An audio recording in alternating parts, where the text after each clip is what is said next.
First of all, I consider him more and more as a human being, and a wonderful human being who gave us the most wonderful music and art that we can all cherish right now. I think he was a very humane person. Sort of, he understood what life was about, and he placed all the feelings and emotions and everything in his music. And I think this is probably my latest discovery that, well, he was, of course, for us, he's a god.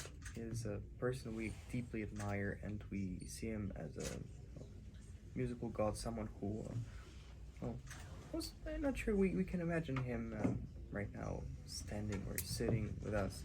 But we have to think about him also as a person, as a character, because,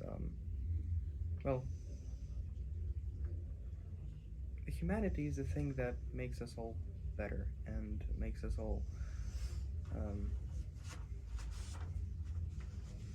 more valuable in a way. And I think that Chopin would, I think that was also an important value for him. Oh, all of them. It's hard to say because all of them, well, of course there is always place to improve, there is always place to be, there always can go something better or worse, so we have to appreciate what we, of course, performed, but overall I think the most important thing after playing at any competition, any concert, is to reflect on things that took place during the performance. And I think all of them were all the performances during the competition were very important to me, so I just did my best whenever, as much as I could for the moment, because that's the purpose of music, that we have to deal with this particular moment. We have no chance to repeat it. It happens once. You can't fully plan everything. And I think that's the power of music, that it happens here and there in front of other people. Other composers. Of course, works. Including Chopin. Well, there's so many composers I play. I think Chopin, of course, is an important part of my repertoire, but it's certainly not the only part of my repertoire. I find, well, Chopin, of course, is special like any other composer. They're all special. We cannot say that Chopin is more special than Schubert, for example, or, I don't know, Mozart. But every composer has this very precise fingerprint on his music and very precise language that he communicates feelings with us, and different means. For example, Brahms and Schumann, or they're completely different people. The way they understood music, or I don't know, Ravel and Debussy, for example, completely different. They will always place them in one bag as impressionists, so-called. But well, they were completely different in their approach to music. Well, I think the composer that is mainly misunderstood by people is Prokofiev. He's considered to be the most bombastic and loud and the most intense, probably the most intense composer who wrote war sonatas, loud music, banging, and etc. But I find him completely different, exactly the opposite. I think the amount of beautiful melodies of music that he wrote in his symphonies, his ballets, his smaller pieces, his sonatas as well, of course, it's unbelievable. I think he was probably as gifted melodically in writing melodies as Mozart was. One of the very few examples in the history of music that we can compare someone with Mozart writing melodies. I think Prokofiev is the case. Okay. Well, I think the most important advice that I could ever receive is to be faithful to myself. Because if someone is not faithful to himself, he'll never be fully satisfied, first of all, with his playing, but also the audience will never be fully satisfied. I think the element of conviction, the element that someone knows what he wants to say, and he says that with this kind of approach that no, I'm sure that this what I'm doing is authentic, and I'm sure that I'm doing something right. I think this is the last element of a good performance, but the most important one, the conviction, and being sure that the things I'm doing are right. They might be completely crazy in some cases, but I think the element conviction, even though something is completely out of context and it couldn't make sense when there is this element, I think still some things can be forgiven, or some things might be understood even sometimes. So I think the most important thing is certainly to be faithful to oneself, to be faithful to my own intentions, to be faithful to what I want to say in this particular moment. I think this is the best advice I could ever get from anybody.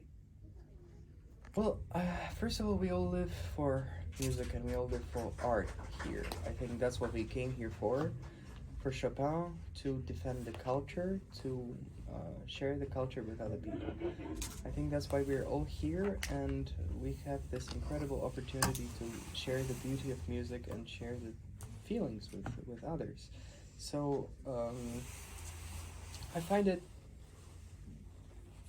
rather hard question to answer, because we never actually know how to manage to get through the whole period of the competition, because it's intense. It's very intense. We all need to practice. We all need to work on different rounds, different types of repertoire. But ultimately, I think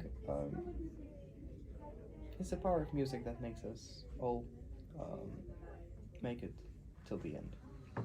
Well, I think that's certainly the element of communication, of listening to what I'm doing, reflecting upon things, being in a way above pianistic level, and I think trying to communicate with the audience, communicate with the piano, which is my partner for the whole evening, and with the composer as much as I can, to get closer to his understanding of music and to be able to present the music to other people in a very direct way, in a way that communicates and corresponds with other people.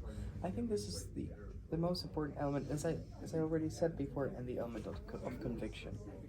That I'm sure what I'm doing is right, and this is the right decision or interpretive decision I made, and it's this is exactly how I want to play it and how I want to share this music with the audience. I think this is very important as well. Well, yes and no. Polonaise we all dance during our proms. So everybody in Poland had to dance Polonaise in the proms. Mazurkas, they are harder, because mazurkas are harder to dance, and they are not as popular anymore in schools, or so we don't really dance them. But of course we know how people did that and how people still do that. The dancers, the groups, and people who are wonderfully trained to do this. But well, it's very hard to answer generally the question whether Polish people play Chopin better than the others, and I really don't think so. I really don't think so, because I think that his music is so universal, and it's a language that communicates with everybody. You think that? Yeah, I think that, well, we can't really make it, our trademark, so to say. Trademark. I think it's not about this, and he would dislike it fully, for sure. I think he was a citizen of the world, and I think the understanding of his music and getting closer to his personality through reading, through learning about the context where the work's created, and learning about the whole idea and the way he understood life, art, and music makes it very universal and much more important than nationality or a passport of a performer. I think I could hear the most touching performance of a mazurka or of a nocturne by a pianist coming from, I don't know, a country that I would never think that anybody even plays the piano. So, well, there are things that happen because music is a universal language, and we can't fully train that. I generally believe that music cannot be taught. So in that context, also the diversity Yeah. is important in Chopin's music. Absolutely. Diversity. Yeah, we have to be open-minded, first of all, when we play. We have to look from above a little bit. Yeah, we have to be objective and try to see things with open eyes, I think. And we have to also approach interpretation in exactly the same way. We shouldn't aim to fulfill someone's requirements, someone's needs, or anything like this. I think it's important to, to simply be yourself and try to get as close to his personality and through that to his music as possible. So I wouldn't say that it's necessary to be Polish to play mazurka as well or Polonaise.